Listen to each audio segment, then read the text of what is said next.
हमेशा हम आपके लिए लाते हैं सीखने के नए वीडियोज। आज है मेजरिंग एंड मार्किंग टूल्स। आप देख रहे हैं मेम दस्तावेज मार्किंग एंड मेजरिंग टूल्स। तो जो भी मार्क करने के लिए है उसमें सबसे important ruler. So here you can see this ruler. तो ये जो रूलर है ये हम लोग जो हमारे घरों में काम में लेते हैं वो जनरली प्लास्टिक के होते हैं। ठीक है, आपने देखा होगा ट्रांसपेरेंट प्लास्टिक होती है। ये रूलर्स हम काम में नहीं लेते हैं बिल्कुल भी मशीन शॉप्स में या फिर कारपेंटरी में। जो हम लोग यहाँ पर लेते हैं ये हम लोग स्टील का रूलर काम में लेते हैं और ये पूरा स्टील का बना हुआ होता है, ट्रांसपेरेंट नहीं होता बिल्कुल भी।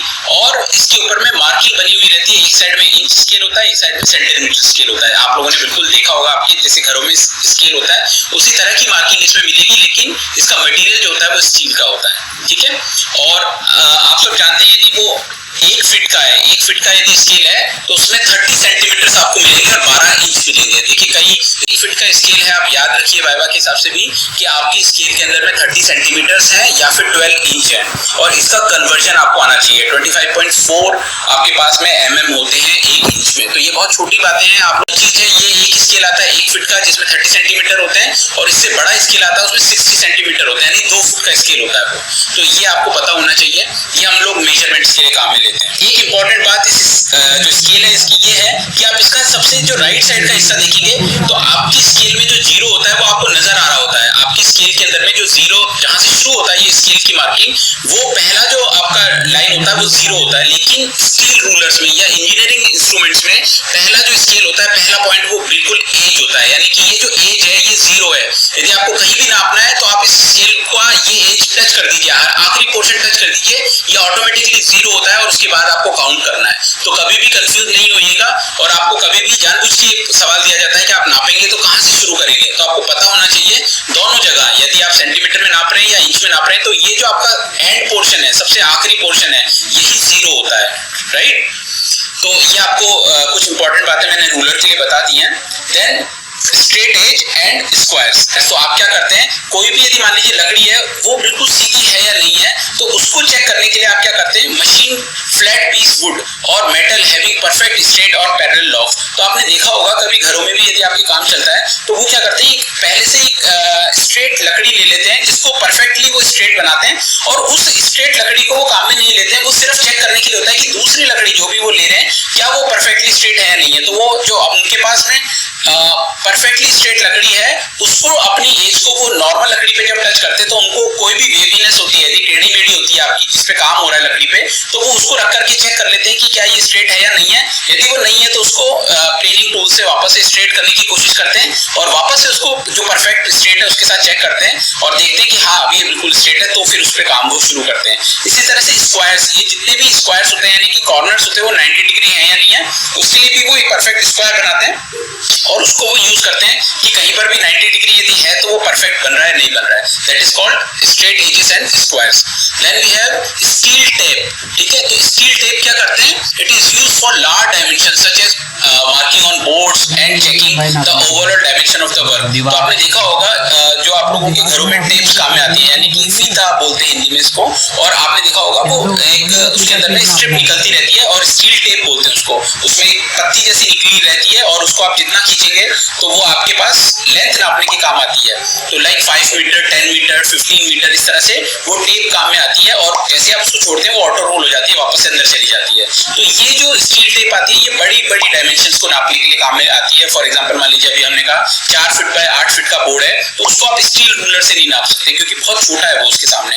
तो उस केस में आपको स्टील टेप की जरूरत पड़ती है फुल लेंथ नापने के लिए। Okay, then we have gauges. तो ये गेजेस जो होते हैं ये कई तरह के होते हैं। हम सबसे पहली बात नीचे देख पा रहे हैं यहाँ पर, दैट इज मार्किंग गेज। ठीक है, gauges are used to mark lines parallel to the edge of the wood. तो मान लीजिए एक लकड़ी है और आपको उसमें से फॉर एग्जांपल 50 सेंटीमीटर का एक लेंथ निकालना है। तो आपके पास एक पूरी लकड़ी है 4 बाय 8 फीट की, उसमें से आपको एक क्या कह सकते हैं एक रेक्टेंगुलर पोर्शन अलग करना है जिस इसकी विड्थ होनी चाहिए 50 mm। तो आपको पता है कि जो नेचुरली आगे से आई है वो तो उसकी स्ट्रेट एज है, लेकिन अब उसमें से आपको 50 mm की एक पूरी लेंथ निकालनी है।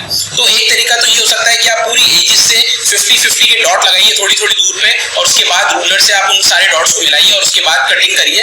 और दूसरा जो तरीका है वो हमारे पास में गेजेस से होता है। तो पहले वाले तरीके में बहुत टाइम लगता है और प्रिसीजन भी गलत हो सकता है, कहीं पर भी पॉइंट थोड़ा बहुत भी लेफ्ट राइट होता है तो हमारे जो लकड़ी है वो स्ट्रेट नहीं कटेगी। तो उसके लिए हम क्या करते हैं, ऐसा गेज बनाते हैं। तो आपके सामने यहाँ पर एक गेज है, तो इसमें बहुत सिंपल सा ड्राइंग है। आप देखेंगे एक लकड़ी का आपने स्टेम बना रखा है, दिस इज कॉल्ड स्टेम। तो एक लकड़ी का आपने एक पतला सा स्टेम बनाया और उसके ऊपर में एक स्टॉक बनाया। स्टॉक मतलब ये भी लकड़ी का ही है, लेकिन इसके बीच में से आपने इतना पोर्शन कट करके इसमें कैविटी बना दी जिसमें से लकड़ी पार हो सकती है। तो आप देखेंगे ये जो स्टॉक है ये लेफ्ट राइट इसके ऊपर मूव कर सकता है इस स्टेम के ऊपर में, ठीक है। और यहाँ पर आपने इसको लॉक करने के लिए थंब स्क्रू बना रखा है, यानी कि यहाँ पर आप स्क्रू से टाइट करेंगे तो टाइट होने के बाद ये लेफ्ट राइट नहीं मूव करेगा, इसकी पोजीशन लॉक हो जाएगी। तो आप देखेंगे कि आपको जितना भी दूर इसको ले जाना आप ले जा सकते हैं। तो अल्टीमेटली क्या करते हैं हम, अब ध्यान से समझिएगा कि मान लीजिए आपको अभी हमने बात करी कि एज से यानी लकड़ी के किनारे से 50 mm की दूरी पर पूरी लंबाई में एक लाइन बनानी है। तो आप क्या करेंगे, यहाँ पर एक देखिए मार्किंग पिन लगी हुई है। तो ये जनरली लोग नेल लगा देते हैं, जो कील होती है वो यहाँ से ठोक देते हैं और उसका एक पॉइंटेड एंड यहाँ पे निकला रहता है। तो इस नेल की पॉइंट से लेकर के इस सरफेस की ये जो आप पोर्शन देख रहे हैं इनर पोर्शन यहाँ तक को वो इतना खोलते हैं कि ये बीच का जो गैप है 50 mm हो जाए। और जैसे ये 50 mm हो जाता है तो वो इस थंब स्क्रू को टाइट कर देते हैं, यानी कि अब इस सरफेस से लेके इस टिप की जो डिस्टेंस है वो 50 mm हो गई है। और उसके बाद क्या करते हैं, वो शीट के एक कोने पर इसको टच कराते हैं, स्टॉक की इस पोर्शन को, ऊपर वाले को नहीं नीचे वाले पोर्शन को टच कराते हैं। और ये जो नेल होती है ये क्या करती है, उसके ऊपर में टच हो जाती है उसके लकड़ी के ऊपर में। और जैसे ही आप इसको फिर लॉन्गिट्यूडनली दबा करके आगे खींचेंगे तो ये वाला पोर्शन तो इस पे टच होके चलता रहेगा आगे, लेकिन ये जो नेल होगा ये क्या करेगी, मार्किंग करती रहेगी, उस पे एक निशान स्क्रैच कर देगी इस बोर्ड के ऊपर में। और ये डेफिनेटली 50 mm अवे होगा फ्रॉम दिस एज। तो एज से 50 mm की पूरी लंबाई पर जहां तक ले जाना है आप इसको दबा करके खींचते जाइए, आगे बढ़ते जाइए, खींचते जाइए, आगे बढ़ते जाइए। तो आपकी पूरी लेंथ के ऊपर में आपका एक मार्किंग हो जाएगा by the help of this gauge, ठीक है। तो एक बार आपने 50 mm सेट कर लिया, 100 mm सेट कर लिया, जितना भी आप चाहते हैं उतनी की आप पैरेलल लाइन इससे बना सकते हैं। उसके बाद उसको कट कर सकते हैं बाय यूजिंग मैनुअल सॉ और मशीन सॉ। तो दोनों को हम आगे देखेंगे, ठीक है। तो ये एक तरीका है आप गेज यूज करने का। इसी तरीके से यदि हम देखें, मान लीजिए हमें दो मार्किंग करनी है साइमल्टेनियसली, हमें दो निशान एकदम से चाहिए, एक साथ चाहिए, तो क्या करेंगे हम सेम मोटराइज गेज काम में ले सकते हैं। मोटराइज गेज में क्या फर्क पड़ गया कि आपका जो कंस्ट्रक्शन है वो बिल्कुल सेम है, लेकिन यहाँ instead of using one pin you are using two marking pin. देख पा रहे हैं आप, लेफ्ट साइड में एक पिन है, राइट साइड में एक पिन है, और इन पिन्स को भी आप क्या कर सकते हैं, या तो फिक्स रख सकते हैं या मूवेबल रख सकते हैं। तो यदि ये फिक्स होंगी तो आप क्या कर सकते हैं, इसका दो लाइंस ड्रॉ कर सकते हैं। अगेन लेंथ को आप यहाँ से एडजस्ट कर सकते हैं, और जिधर पर भी आप जितनी लॉन्गिट्यूडनली लाइन खींचना चाहें आप इसको यूज करके मोटराइज गेज को यूज कर सकते हैं, ठीक है। Then the next one is, दोस्तों क्या आप माइक्रोसॉफ्ट एक्सेल में काम करते समय फॉर्मूला भूल जाते हो? असली प्रॉब्लम ये है कि आपको फॉर्मूला ट्राई स्क्वायर, यहाँ पर आप एक देख पा रहे हैं ये drawing, this is called try square. Try square का मतलब क्या है, ये एल शेप का आपको एक इंस्ट्रूमेंट दिखेगा, और इसमें क्या होगा, एक साइड तो आपको यहाँ पर रफ दिखेगा, यहाँ पर आप पकड़ने के लिए हिस्सा होता है, ये थोड़ा मोटा भी होता है, और दूसरी साइड में जैसा आपका स्टील रूलर होता है, स्केल होता है, बिल्कुल स्टील का स्केल यहाँ पे लगा रहता है, और इसमें निशान बने होते हैं। यहाँ पर कोई निशान नहीं होते हैं, ये कोई भी यहाँ पर रूलर नहीं होता है, सिर्फ ये हैंडल होता है, और जो दूसरा साइड है यहाँ पर आपकी मार्किंग बनी हुई रहती है। तो ये जो आपके पास में इस शेप का मिलता है, this is called try square.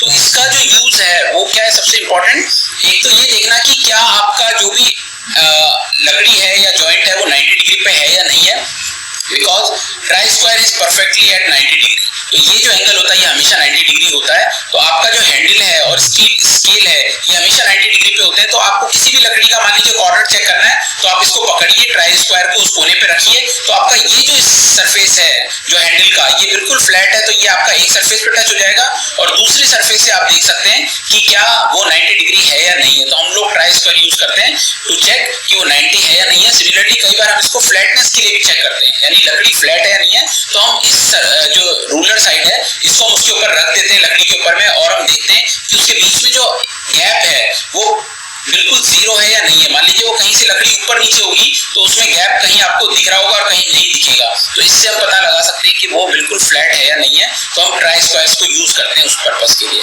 तो जो इनकी साइज होती है वो अगेन दो साइज में आपको मिलेगी, one is 150 mm two 300 mm, यानी करीबन 15 सेंटीमीटर लंबा भी होता है ये और 30 सेंटीमीटर लंबा भी होता है। तो जहाँ भी 30 सेंटीमीटर आता है तो ये होता है 1 फीट के बराबर। हमने लास्ट टाइम भी बात की थी। तो 6 इंच का है तो वो होगा आपका 15 सेंटीमीटर, और यदि आपके पास 12 इंच का ट्राई स्क्वायर है तो वो होगा आपका 30 सेंटीमीटर के बराबर। Okay, then we have marking. तो मार्किंग नाइफ एंड स्क्राइबर्स। तो ये जो मार्किंग नाइफ एंड स्क्राइबर है, अभी हमने बात की थी कि कोई भी यदि लकड़ी है उसके ऊपर में हमें निशान बनाना है, मान लीजिए एक लेंथ बनानी है या फिर कोई निशान बनाना है, यहाँ पर हमको छेद करना है या यहाँ से हमें कट करना है, तो हमें मार्क करने के लिए एक नाइफ की जरूरत पड़ती है या स्क्राइबर की जरूरत पड़ती है। तो स्क्राइबर क्या होता है, बेसिकली आप देखिए यहाँ पर मार्किंग नाइफ लिखा है, तो ये एक मेटल का पोर्शन होता है और इसका जो एंड होता है वो काफी शार्प होता है, बिल्कुल तीखा होता है इसको, जिससे कि हम इसको जैसे ही रगड़े तो ये एकदम से अपना इंप्रेशन उस पर लकड़ी पे छोड़ता हुआ चले जाए, जिससे हमें बाद में देख सकें कि हाँ ये प्रॉपरली हमें कहाँ से कट करना है उसको। तो marking knives are used to convert the pencil line drawing on the wood surface into deep scratch lines on the surface. तो देखिए जब आप वर्कशॉप में काम करते हैं तो सबसे पहले तो आप क्या करते हैं, लाइन आप पेंसिल से या पेन से बना लेते हैं, वो ठीक है, एक बार आप मार्किंग करने के बाद पेंसिल या पेन से बना लीजिए। लेकिन होता क्या है कि बाद में आप जब उसमें काम करते हैं, बार बार हाथ लगते हैं या बार बार आप उसको किसी वाइस में पकड़ते हैं, हटाते हैं, तो वो जो पेन के निशान है या पेंसिल के निशान है वो कई बार रब हो जाते हैं, तो वो परमानेंट नहीं रह पाते। तो हम लोग एक बार लाइन बनाने के बाद इस मार्किंग गेज से क्या करते हैं, स्केल रख के या ट्राई स्क्वायर रख करके जहां जहां स्ट्रेट लाइन बनाई है वहां पर हम इनको रगड़ देते हैं, तो उससे क्या होता है वहां पे इंप्रेशन मिल जाता है और वो हमें काफी लॉन्ग टाइम तक दिखता रहता है जहां से हमें कट करना है।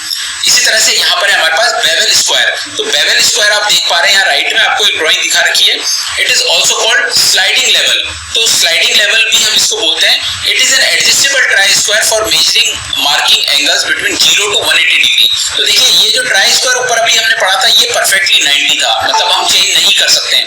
लेकिन यदि आपको चेंज करना है, मान लीजिए आपको आपको एक्जैक्टली 90 नहीं चाहिए, आपको 120 डिग्री पे कोई मार्किंग करनी है या आपको 70 डिग्री पे कोई मार्किंग करनी है, तो वो आप ट्राई स्क्वायर से नहीं कर सकते, उसके लिए आपको बेवल स्क्वायर चाहिए। तो आप देख रहे हैं यहाँ पर एक बेवल स्क्वायर आपको दिखाया है। तो बेवल स्क्वायर में फर्क क्या होता है, ये जो आर्म होती है ये क्या होती है, स्वाइवल हो सकती है, ये घूम सकती है, ठीक है।